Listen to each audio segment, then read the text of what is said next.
পৃথিবীর মানুষ এখনো পর্যন্ত মাত্র 12 কিলোমিটার পর্যন্ত নিচ পর্যন্ত যেতে পেরেছে। সেটা কে করেছে জানেন? 1970 সালে সোভিয়েত ইউনিয়ন। তারা চিন্তা করলো তারা পৃথিবীর নিচে যাবে, কারণ তারা জানে পৃথিবীর নিচে হচ্ছে কি আমাদের বরাবর নিচে হচ্ছে কি আমেরিকা। আমরা যদি এখানে যদি 6টা বাজে, আমেরিকাতে 6টা বাজে, রাত 6টা বাজে, দিন 6টা বাজে, রাত 6টা। সে চিন্তা করে নিচ দিয়ে যাবে। তখন তাদের গবেষণা পথে তারা নিচে যাওয়া শুরু করেছে সাইবেরিয়া অঞ্চলে। নিচে গিয়ে তারা 12 কিলোমিটার পর্যন্ত গিয়ে দেখে সেখানে যেই গরম সেটা প্রায় 2000 সেলসিয়াস গরম। লোহা গলে যাচ্ছে সেখানে, কারণ 1500তে গেলে লোহা গলে যায়। আপনি দেখেন সূর্য আমাদেরকে গরম দেয়, আমরা 40, 50, 60 সেলসিয়াস গরম পাই আমরা। সূর্য আমাদের গরম দেয়, কিন্তু মাটির নিচে কিভাবে গরম হয়? পরবর্তীতে আর যেতে পারে নাই। সেই গবেষণা প্রতিষ্ঠানের প্রধান ছিলেন ডক্টর এসবক। তিনি বলেন, আমি যখন যেতে পারছি না তখন আমি একটা মাইক্রোফোন পাঠিয়েছিলাম সাউন্ড নেওয়ার জন্য, ভিতরে কি সাউন্ড হয়। বিলিভ অর নট, তিনি একদম খ্রিস্টান। তিনি বলেছেন আমি নিচে গিয়ে একটা সাউন্ড পেয়েছি, সেটা হচ্ছে মানুষের কান্নার আওয়াজ পেয়েছি। তিনি আবার বলেন, তিনি ভাবলেন এটা একটা ইকুইপমেন্ট বা আমি যে ইকুইপমেন্ট পাঠিয়েছি সেটার কোনো আওয়াজ হতে পারে। তিনি আবার পাঠালেন, পরে দেখলেন এটা কোনো একজন দুজন মানুষের আওয়াজ না, এটা হচ্ছে হাজার হাজার মানুষের কান্নার আওয়াজ, এবং সেই আওয়াজগুলো বেশিরভাগ আওয়াজ হচ্ছে মহিলাদের আওয়াজ। তখন তিনি স্টপ করে দিলেন। তিনি বললেন, I am a communist, I don't believe heaven and Bible, but I believe in hell. আমি জাহান্নামকে বিশ্বাস করি। আল্লাহ রাসূল বলেছেন বেশিরভাগ মহিলা জাহান্নামী হবে, বলেছি কিনা?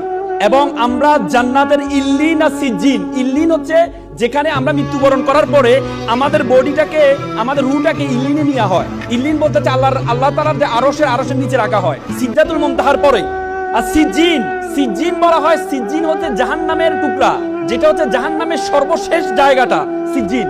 আব্দুল্লাহ ইবনে আব্বাস আল্লাহ রাসূলের চাচাতো ভাই ছিলেন। আল্লাহ রাসূলের চাচাতো ভাই আব্দুল্লাহ ইবনে আব্বাস বলেছেন সিজ্জিন হচ্ছে পৃথিবীর সর্বশেষে অবস্থিত, মানে পৃথিবীর নিচে অবস্থিত সিজ্জিন। তার মানে জাহান্নাম হচ্ছে পৃথিবীর নিচে অবস্থিত। আপনি চিন্তা করতে পারেন যে হাদিস সূরা নূহতে বলা আছে ফেরাউনকে আমি পানিতে ডুবিয়েছি, ডুবানোর পরে তাকে আমি জাহান্নামে নিক্ষেপ করেছি। তার মানে নিচে গিয়েছে, নিচে থেকে জাহান্নামে কিভাবে যায়? তার মানে আমাদের পৃথিবীর নিচে যে আগুন আছে সে আগুনের সেলসিয়াস বিজ্ঞানীরা বলেছেন 6000 সেলসিয়াস গরম। তার মানে ডক্টর এসবক যে সাউন্ডটা পেয়েছেন সে সাউন্ডটা কিসের সাউন্ড? জাহান্নামের সাউন্ড।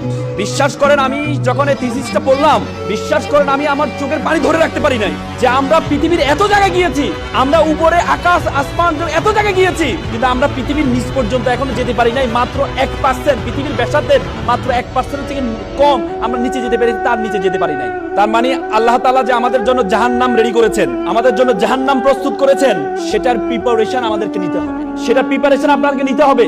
এজন্য আপনাদেরকে এখানে বলেছেন আল্লাহ তাআলা আল্লাহ রাসূলকে প্রথম যে উপদেশটা দিয়েছেন সেটা হচ্ছে ইকরা, পড়ো। আপনি যদি জানেন, আপনি যদি পড়েন, আপনি যত বেশি জ্ঞান অর্জন করতে যাবেন, যত বেশি পড়তে যাবেন, আল্লাহর সৃষ্টি সবকিছু সম্বন্ধে আপনার সবচেয়ে বেশি ধারণা তৈরি হবে।